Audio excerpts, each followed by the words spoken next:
As a designer and a manufacturer, it's our responsibility to look at how we make product. And it's an evolutionary process that we constantly will pay attention to and evolve. Osprey's design philosophy includes not just what we make and how we make it, but why do we make the things we do? And I think it really is to encourage people to get out in the natural world, connect with it for their own personal well-being and protection of the environment. And I think those two things really are probably the underlying factors of why we make the product we make.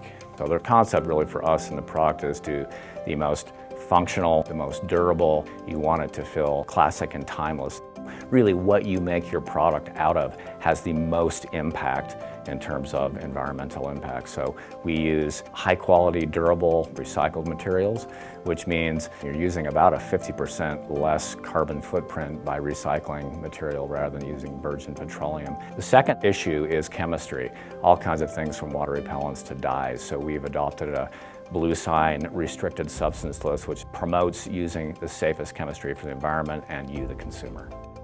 Many times, how you do something is just as important as what you do. How we make the product, how we treat the whole supply chain from labor to the actual end consumer that gets the product is critical.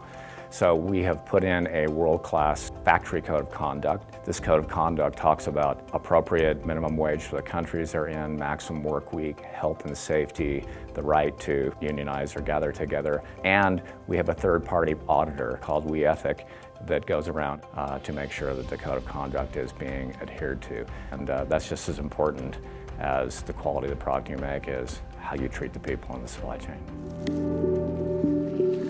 So in Europe specifically, we know accidents happen. We're users of the products ourselves and we want to be a forward-facing brand. So when things do happen, we have different steps through the process. The first, the pack is made of lots of different components. We offer a free replacement across whatever component that is, whether that's a sternum buckle, whether that's a hip belt buckle, we'll get it back to you as soon as possible.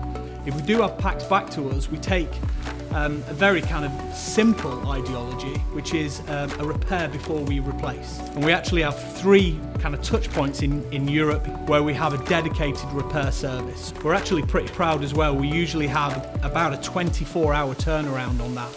If we can't repair it, we actually put it in something called Second Life. And Second Life is exactly that. It gives a product a second life to a consumer. It might be something that we've had to do a small repair job on, maybe some sewing, but by all means, that product is still living a totally brilliant life and can be used by a consumer. If we can't use a product within our Second Life program, we can actually donate it to charities, and we're partners with a number of different charities and organisations across Europe.